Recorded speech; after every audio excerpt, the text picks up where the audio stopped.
Welcome back once again to Politics for the Culture. I'm your host, Senator Dwight Bullard. Excited to be here. Politics for the Culture, again, is the goal of our show is to get at the root of politics. Again, not about the personalities, but understanding kind of the in-betweens, the behind-the-scenes aspect of what goes on every day and why you should care about politics. Today's conversation is going to be an important one. We have a special guest, someone I consider a friend, but someone who can help answer some of the questions that you all may have about why should I even consider running for office? What's the point? What's the goal? Am I prepared? All of the things. And so I want to welcome to Politics for the Culture none other than candidate for Florida House of Representatives, Ashley Gantt. Ashley, welcome to Politics for the Culture. Thank you, Dwight. I am so honored and happy that you invited me to be on the show. I appreciate it. I always enjoy sharing space and energy with you as you drop gems on me all the time. So thank you for having me. Well, I'm looking forward to you dropping gems for the folks who are out here in the listening audience. I know we, talked years ago or a couple years ago about this, and of course you gave me the hard no back when I tried to recruit you and pull you in the politics, and then all of a sudden things started to shift for you. Could you give a little insight as to the story that made you say, all right, I think I'm ready to jump into the fray? Yeah, sure. So I said, nah, I'm good to politics because a part of it was fear. A part of it was absolutely fear. And in all transparency, I think we have these limitations that we put on ourselves and when we think something is too big. And so that was part of my reluctance. I've been encouraged, by different people, different mentors, like, you should really think about this. I'm like, no, thank you.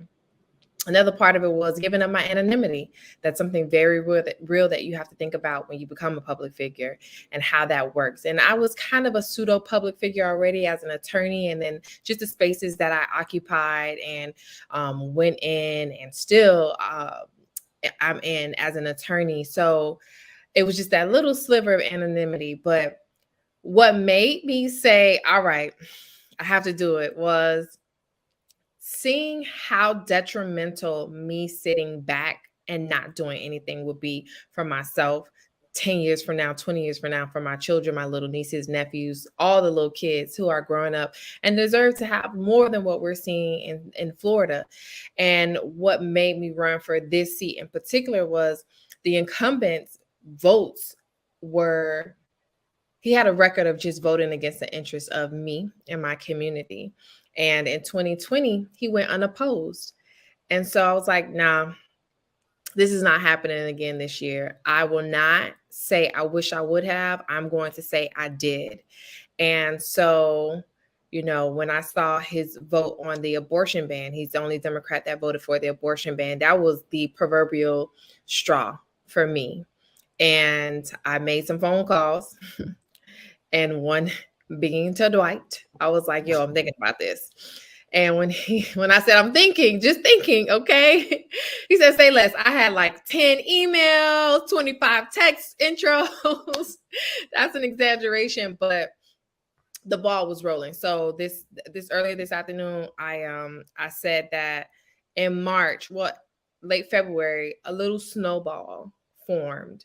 And over the last 6 months, it has continued to roll and roll and roll. And now we're 12 days out from the election, and it's a complete avalanche. Like, the momentum is here. So just going hard, all gas, no brakes, just going, because my community needs it. Our state needs it. Our country, and that might sound dramatic, but it's true. If we sit back and we say someone else should do it, or we expect someone else to do it, someone else will do it. And it will be the same type of people who are running the country in the ground right now. So I didn't want to be in the position where I could have done something and just made a Facebook post and not, actually do something about it. So, looking back, kind of like looking backwards, even to the totality of your career, your life, the things that you've done, one could easily argue, and I'm sure people will try to make the claim after you claim victory that this was all in the works because of positions you've held or places that you've been. For somebody who's, for the 18-year-old girl who's, about to be a freshman in college, or the 17-year-old young lady who's going into her senior year in high school, what do you think are some of the things and attributes that you've been able to pick up over your time that kind of put you in a position that saying yes made sense from a professional standpoint? So take us on that journey a little bit about, how you kind of put pieces in place that now as candidate Ashley Gantt makes sense. Well, I live my life by the philosophy of either I'm going to win or I'm going to learn. There is no option for failure. So literally everything I do, I'm like, all right, let's try it. And my friends joke with me a lot about that because like, you guys doing something else. I'm like, why not? Life is about experiences. So, starting off as a teenager going to the University of Florida, go Gators. I went up there and I dove right in. I was in Black Student Union, and BSU became my home, and I eventually became Miss BSU and then became vice president. And that just led me to different experiences and just trying things, being open to trying it. Like if you try and you learn like this isn't for me, that's okay. You learned something new about yourself. You had a new experience, and then that'll add to whatever you're supposed to be doing next. So just having the point of view of I'm going to learn something, period, and not taking and I had to learn this lesson really, really, really well last year when I left my last firm. Even though I can be so smart and I could be great, that doesn't mean everything is for me. So learning that it's okay to try something, learn from it, and keep moving if it's not for you. And that literally is how I have these diverse experiences to put me in this position now to be the candidate that has all these experiences and can relate so much to different populations in my community. So, this is politics for the culture. So we're going to talk a little bit about the culture, right? And so, you have, we live in a world of social media where a lot of likes and, and followers are driving the kind of what people do, right? And so you could have easily have been, in your professional career, doing your thing, wearing the labels, buying the cars, and going that route. What's the thing that kind of keeps you committed to your community, that keeps you going back and doing things even before you decide to run for office? What was that spark that said, I want to be something, different than just, gaining status or gaining followers or gaining likes? I think it was a combination of things. One would be watching my mom, my grandma, just help people in the neighborhood. Be like, I've always had the example of helping others around me. And for me, that gives me so much joy to help people. Like it really literally does. I absolutely enjoy it. And so, coming into my own and finding out, learning who I am as a woman for myself and not what others or society tells me I'm supposed to be. I know for sure my purpose in life is to serve others, to help. That's one aspect of it. And the other is just like experiences in my life where I've received help because of different circumstances of family, having someone help you out in a situation where it seems like you won't or can't overcome it, or you just need help. Like that made a very big impression on me very early on. So being the recipient of help and understanding like you got to put that back into the universe. Like, you got to put that energy back, because it's not about it coming back to you. It's about how you can create a domino effect of people helping others. That's powerful. That's powerful. And staying on the same theme of like for the culture, right? You're one of my first guests that happens to be a member of a Divine Nine organization, right? And so tell us about how that has benefited you being part of a sorority. Has experiencing and witnessing, Black excellence, Black, the power of the Black woman. Has that been a benefit to you? Tell us a little bit more about, that journey. Absolutely. So I am a member of Alpha Kappa Alpha Sorority Incorporated, and I'm the first Greek in my entire family. Okay. And the reason I chose my organization, like, I didn't grow up knowing about D9 at all, because that it wasn't a part of my family's history. I saw the beautiful hearts of my prophytes, honestly, on campus. And that led me to research and just seeing them demonstrate just love and friendship on campus at UF really endeared me to want to be part of that legacy. And so over the years, I've been the beneficiary of creating different relationships with different sorority sisters that have really impacted me, supported me supporting them, So during this process, I've met sorority sisters from all over the state, like all over the state, like, hey, hey, soror, like, I know you're running, like, I'm gonna support you. Here's what I know, like, just, that sisterhood. And I would even go further and say the D9 love has been there for sure. Different, sister Greeks. That's what I call them. Like, hey, sister Greek, how you doing? Like, we're not a part of the same organization, but we're part of the same mission. So that has been tremendous. And today I announced that I was endorsed by Congresswoman Frederica Wilson, who is my sorority sister. And that's a huge deal. Like, it is huge. And so, it's been very encouraging with the sorors that have reached out to me and that have sent me text messages like, I know it's hard. I know that they might be rough. And my organization allowed me to be in this, to interact with them and interact on a deeper level. So I appreciate that. And then just the legacy of service. Like I said, this is part of who I am. So whether it's with my sorority, with another organization, I'm gonna always be trying to help somebody somehow. So that's how, that's been my experience. I love it. I love it. Now, if you are successful in your journey to become the next state representative for your district, of course, you become an ambassador for that district. So, Miami is very much a touristy town. And of course, folks from outside and the other 49 states always talk about going to the beach and going to this place and going to that place.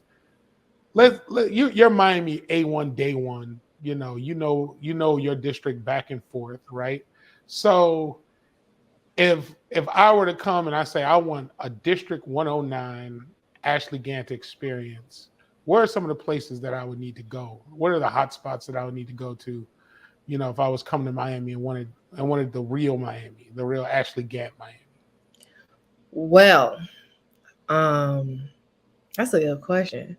So I'm a foodie. I'm greedy. Like, we're going to talk about food right now. Okay. Let's go. Talk about food. Take me on the food journey. Let's go ahead and start with some mac and cheese. We're going to the world famous House of Mac over here in Overtown. It's, it's a part of, it's like close to Wynwood, but it's actually Overtown. Okay. The mac and it really doesn't matter which dish you get. They have burgers. I get this one burger from House of Mac every single time I go because that burger is crazy. It's delicious. Shout out to Big Teach making it happen over there at the House of Mac, no doubt. It's delicious. And then we can go slide over to downtown. It's this burrito taco spot by the courthouse, and it's bomb.com. Okay, like you dip the burrito in the sauce, and you just like, it's ridiculous. You know, you gotta sit at home or at the restaurant and just expect to have a lot of napkins, but it's just a flavor explosion. It's delicious. If you want to get your nails done for the low, it's a nail salon. I can't remember the name of it, but it's off of 19th and Biscayne. You get a gel mani and pedi for $40. Okay, $40 on a budget. Put people on. You heard it. You heard the geography of the location right now.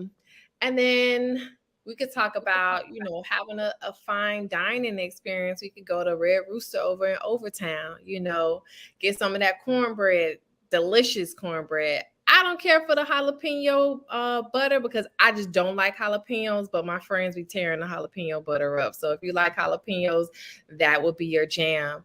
Then going upstairs on Fridays, they have the pool hall and you have R&B, like real R&B. It's a vibe. It's a whole vibe, just chilling.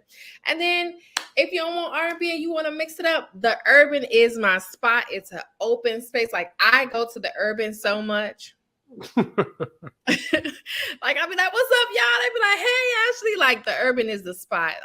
It's chill, laid back, you know. In hot Miami, you could go out there, you could still have like some coolness because it's open air. You can play big old Connect Four or I don't know what other games, like Jenga, the little box, I think it's called Jenga. You can listen to the just amazing DJs. You might see a celebrity. You will likely see a celebrity at some point if you go anytime. The brunch there on Sundays is a vibe. The food trucks there are amazing.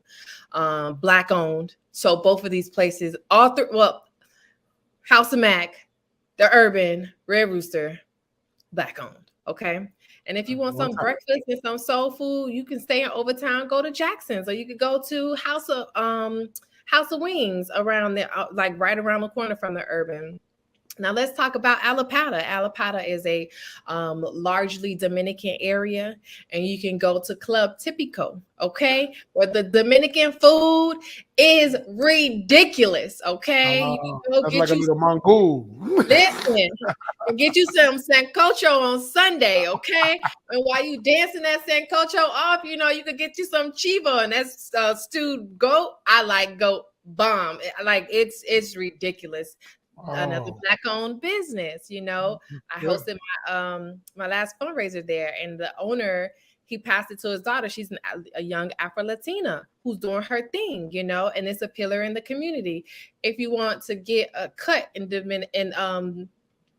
Alapata, you have 17th Avenue, which is like Main Street Alapata. You barbershops, you have salons, go get you a Dominican blowout. You have different restaurants, bakeries. You got the fish spot. I don't remember the name, y'all, but the fish spot, you could pick your fish and take it to them and say, I want you to fry this fish, and they'll fry it to perfection. Okay. I love it. I love it. Then we go to Liberty City. We go to Liberty City. We vibe. We riding all day. Okay. You want a little vibe? You could go to Upper T. Upper T is a gym. It is Black woman owned. She's a veteran. She was in the U.S. Marine Corps, Janae. And you could go get you some breakfast. They serve breakfast. Her mama be in that kitchen throwing down. You could get grits, catfish nuggets with some eggs. Oh my God, delicious. Okay, get you some coffee. You've sufficiently made me hungry. I appreciate you so much. The food is this is my life. Okay, I'll be like, what am I gonna eat now? Or you can go to MLK. MLK is a pillar. Or on Sundays you could go to Ernestine's and Okay, I can't remember the name. It's on 27th Avenue, y'all. I know Ernestine's is in it. The soul food there is ridiculous, right? That's more brown sub area. Then we go on north to like West Little River area, and we got Perry Wings on 27th Avenue across the street from Miami-Dade North. At some point in my life, I was addicted to Perry Wings. And so I had to like get a grip. The periwinkle sauce is bomb, but they have a whole selection of food there.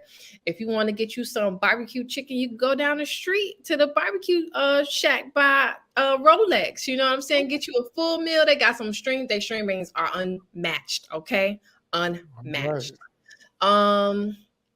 Then let's see. Keep going north, and if you need to get you some hair supplies, is a big old beauty supply store over there. They sell this vegan hair product that I can't find nowhere else. So shout out to that beauty supply store.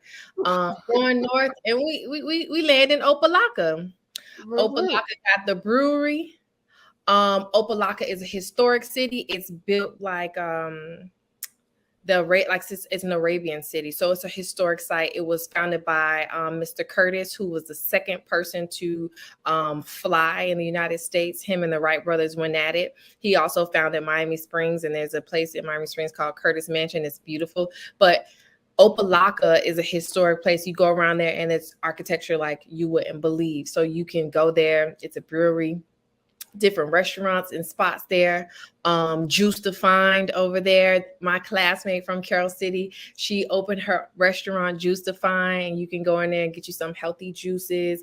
And if you still want some soul food, Jackson's is also in Opelika off of 27. Absolutely. And you could go get you a vibe there. I appreciate you giving us the rundown. I hope people are taking notes because you're getting a it's all about food. It's all about food. Yeah, a masterclass on the other side of Miami. I know we're running a little short on time, and I want to make sure that you get an opportunity to let folks know where they can find you and support you and be about the business of seeing that you are victorious in your aspirations. So thank you, because I could have kept going with some more restaurants, but we're gonna stop there. So how can you support me? Well, first of all, thank you, Dwight, again, for allowing me to be here. My website is ashley.vote, ASHLEY.VOTE.